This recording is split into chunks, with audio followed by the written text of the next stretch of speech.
পিরোজপুরে ভান্ডারিয়ায় চাকরি দেওয়ার নামে লাখ লাখ টাকা আত্মসাৎ ও অপকর্মের প্রতিবাদে আলমগীর হোসেন গাজীকে গ্রেফতার ও বিচারের দাবিতে মানববন্ধন করেছে এলাকাবাসী। পিরোজপুর জেলা প্রতিনিধি কবির খানের পাঠানো তথ্যচিত্রে থাকছে বিস্তারিত।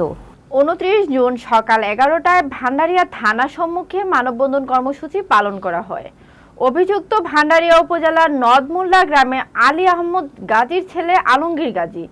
মানববন্ধনে বক্তব্য রাখেন সৌদি প্রবাসী লোকমান হোসেন গাজী, মোহাম্মদ মামুন সর্দার, মুজিবুর রহমান, ইব্রাহিম হাওলাদার, মোহাম্মদ জাকির হোসেন খান ও মোহাম্মদ ইউসুফ হাওলাদার, সাথী আক্তার, কাউসার হোসেন, মোহাম্মদ হোসেন গাজী। উক্ত মানববন্ধনে এলাকার কয়েক শত নারী পুরুষ অংশ নেন। মানববন্ধনে বক্তারা বলেন, বাগেরহাট পুলিশ সুপারের কার্যালয়ে পরিচ্ছন্ন কর্মী গত 2 বছরে চাকরি দেওয়ার নামে প্রতারণা করে লাখ লাখ টাকা হাতিয়ে নিয়েছেন। টাকা ফেরত চাইতে গেলে অভিযুক্ত আলমগীর গাজী মিথ্যা মামলায় হয়রানি সহ বিভিন্নভাবে হুমকি প্রদান করেন।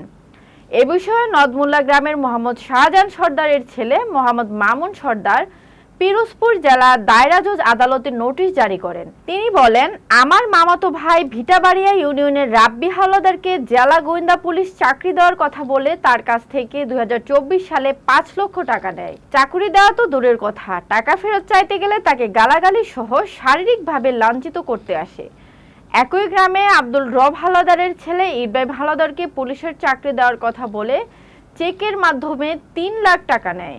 আব্দুল মালেক গাজী জানান, তার ছেলেকে খাদ্য অধিদপ্তরে চাকরি দেওয়ার কথা বলে 2 লক্ষ টাকা নেন। মৃত মুসলিম খানের ছেলে জাকির খানকে খাদ্য অধিদপ্তরে চাকরি দেওয়ার কথা বলে 5 লক্ষ টাকা নেয়। এছাড়াও প্রতি বছর সৌদি প্রবাসী মোহাম্মদ লোকমান হোসেন গাজী জানান, আলমগীর গাজী একজন ভূমিদস্যু, সন্ত্রাসী এবং প্রতারক।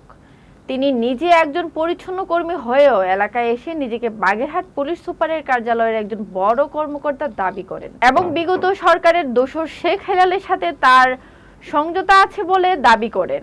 এলাকার অর্ধশত মানুষের সাথে প্রতারণা করে লাখ লাখ টাকা হাতিয়ে নেন তিনি। ভুক্তভোগীরা তার কাছে টাকা ফেরত চাইতে গেলে মিথ্যা মামলায় ফাঁসিয়ে দেওয়ার কথা বলে হুমকি দেন, এমনকি শারীরিকভাবে লাঞ্ছিত করেন। জানা যায়, টাকা আত্মসাৎ করে আলমগীর গাজী বাগেরহাট ও খুলনায় 2টি বিলাসবহুল বাড়ি কিনেছেন এবং করেছেন একাধিক বিয়ে। মানববন্ধনে বক্তারা আনিত বিলম্বে আলমগীর গাজীকে গ্রেফতার করা, বিচারের দাবি জানান। এ বিষয়ে অভিযুক্ত বাগেরহাট পুলিশ সুপার কার্যালয়ের অফিস সহায়ক আলমগীর গাজীর সাথে যোগাযোগ করা হলে তিনি এসব অভিযোগ অস্বীকার করে বলেন, এলাকায় একটি পরিবারের সঙ্গে তার জমি নিয়ে বিরোধ আছে, এ কারণে তার বিরুদ্ধে এগুলো মিথ্যা বানোয়াট ষড়যন্ত্র। এর আগেও চক্রটি তার স্ত্রী ও ছেলের উপর হামলা চালিয়েছে। এই ঘটনায় তিনি আদালতে মামলা দায়ের করেছেন।